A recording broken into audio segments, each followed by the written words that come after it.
Hi everyone, it's Katie from Chords Records talking about my new hi-fi setup. It's part vintage, part new. I have a combination of both with a switcher. I'm so excited. I'll take you through it all in a minute, and at the end of the video I want to take you through two beautiful jazz albums that I've acquired, so stick around for that. And before I keep going, if you like this video, could you please subscribe and like it? It really helps my channel. Right. My new acquisitions of my stereo system. I can't believe it. This is in my home office. We have another system out in our main room, which I'll show you one day, but this is my pride and joy. If you watched my video from quite a few months ago, you will have seen that I had a Philips 212 electronic from the early 70s, a beautiful turntable, the one that was electronic and you had a touch sensor and you put your finger on it and it turned green. It was just stunning.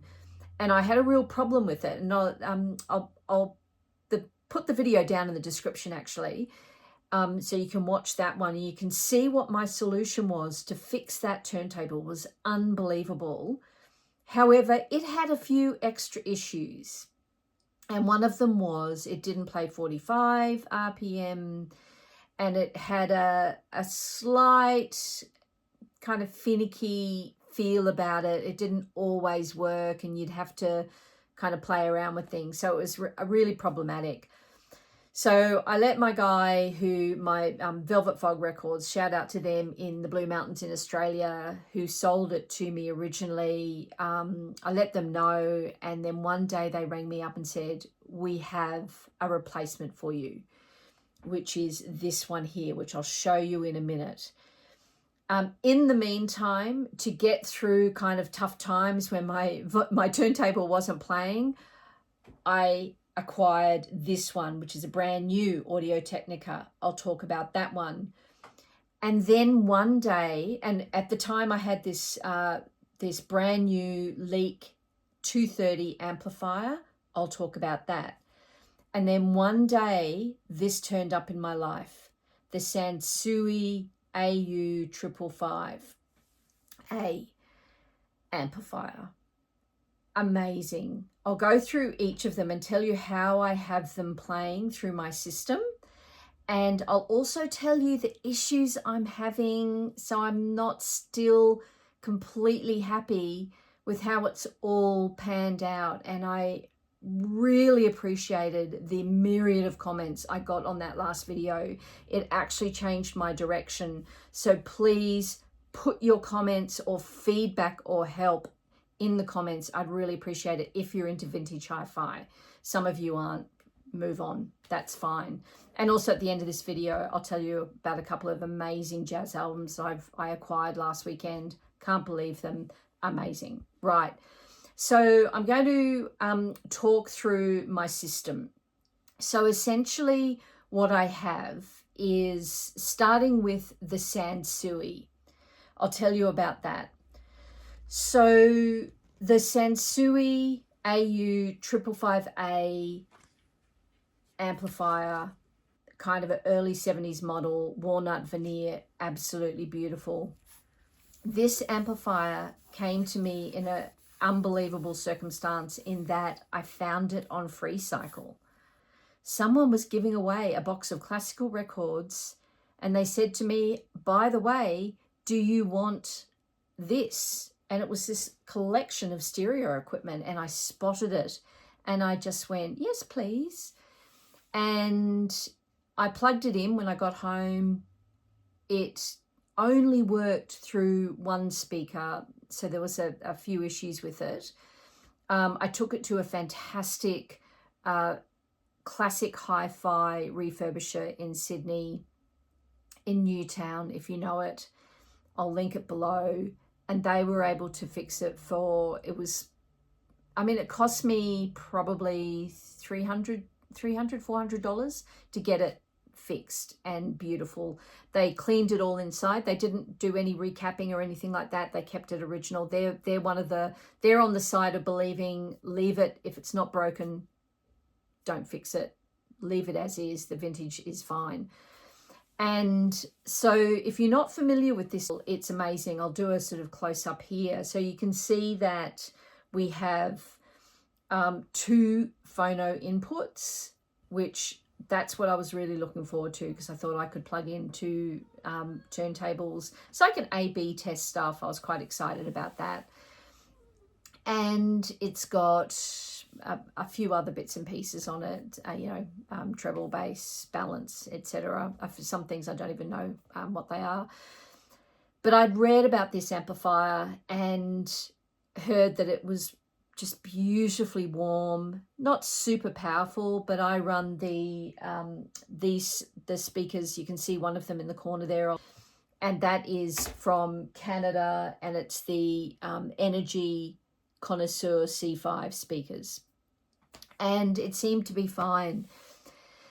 And so that was kind of the start of my rebuild of my hi-fi system.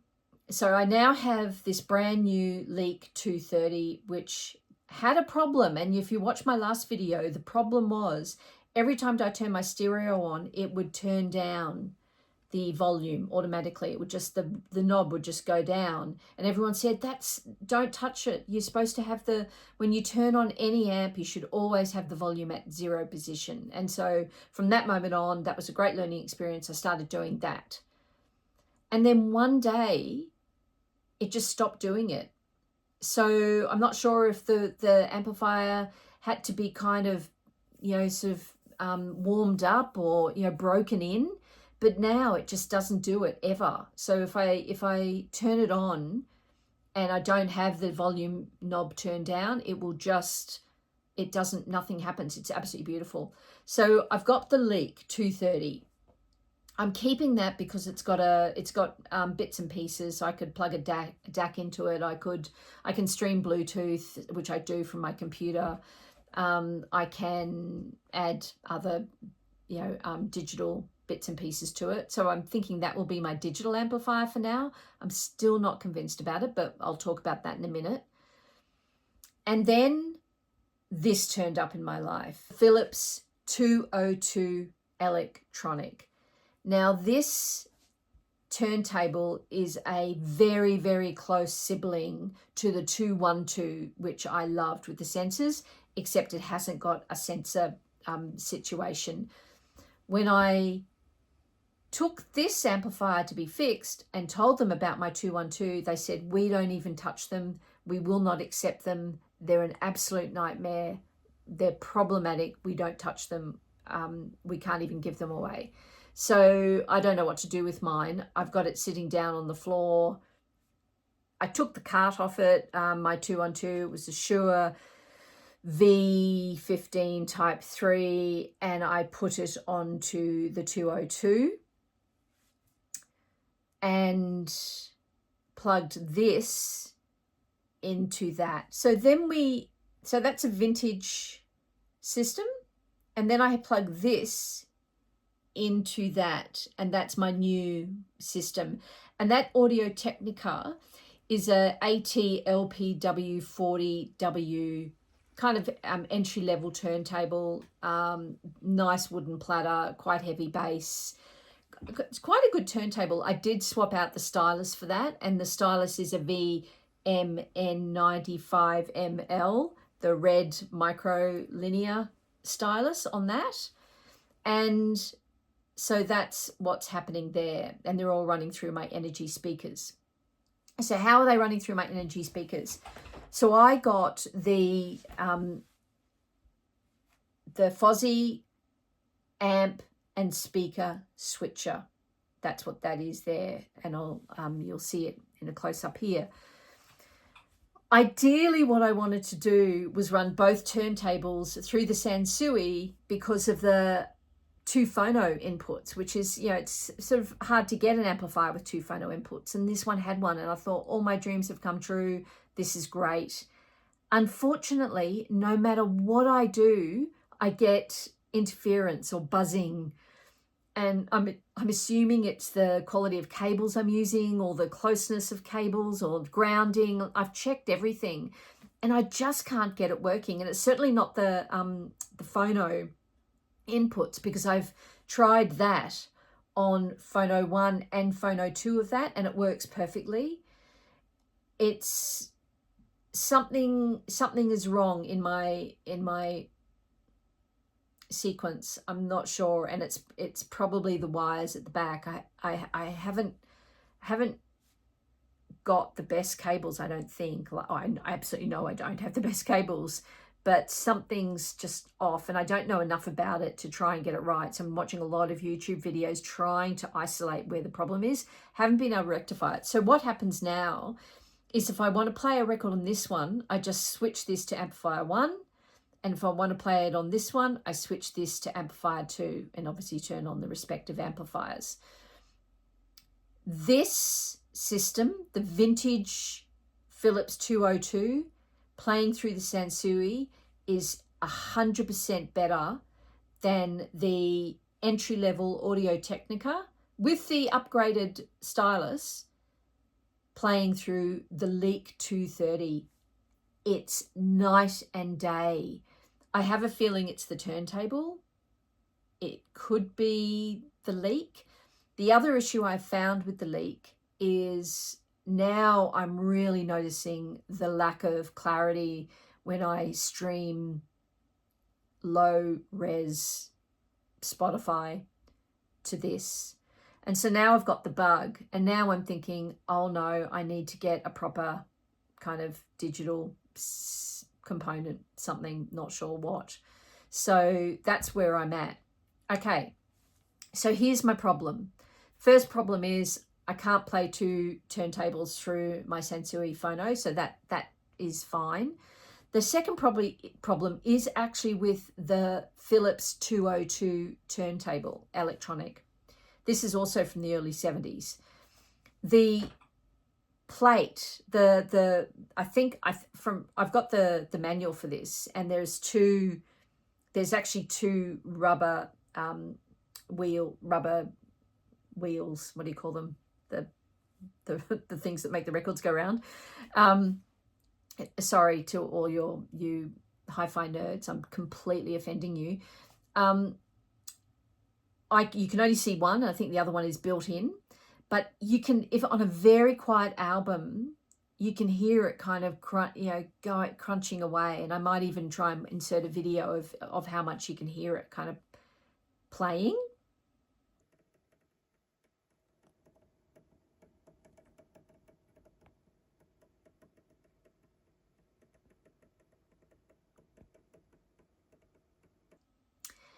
And so that's my first problem. I'm thinking maybe I need to just get rid of that and maybe upgrade, like maybe the time has come. The other problem is I still do get a little bit of kind of static noise, and it always is just a matter of like playing with the cart and just kind of pushing it in, tweaking it. It's certainly not ideal. This is almost like a Frankenstein system here. So any advice on that? And I wouldn't be offended if you said get rid of both of these and upgrade to a better turntable. This at the moment is just beautiful. It's just hearing like a beautiful jazz album on this system. It has blown my mind. So I can't imagine what it'd be like to have like a Macintosh or something really special, and like a Riga 8 or Riga 10 even. Anyway, I digress. Which brings me to my jazz albums that I acquired last weekend. The first one is a 1979 pressing, Japanese pressing, of this incredible album by Donald Byrd, Bird Blows on Beacon Hill.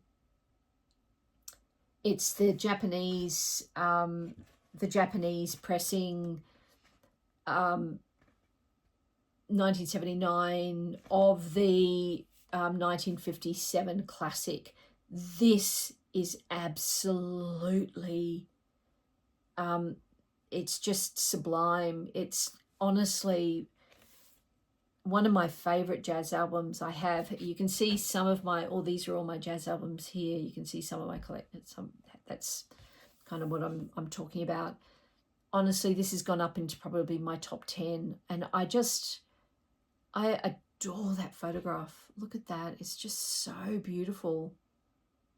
Anyway, so this is on the, this was done by King Records, I think it was, Japanese label at the time, their 1-800 series. And that's the reproduction of the label there. And then the second album that I acquired was the Jazz Messengers, Art Blakey. And this is an original 1964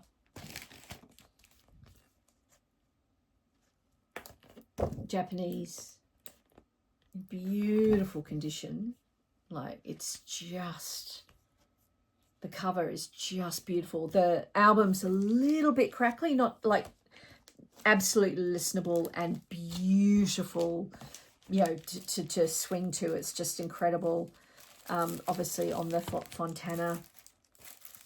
I should say the other one was mono. This one's stereo. And just look at what beautiful condition it is in. So, and oh, look, the sleeve has got a Japanese sleeve. I haven't put it into my static free sleeve yet. Anyway, I hope you've enjoyed this video. Please help me. Please comment in below if you've got feedback. I hope you've enjoyed this video. Back to normal vinyl programming next week. Please subscribe if you can. Like this video. I'd love it. Thanks very much.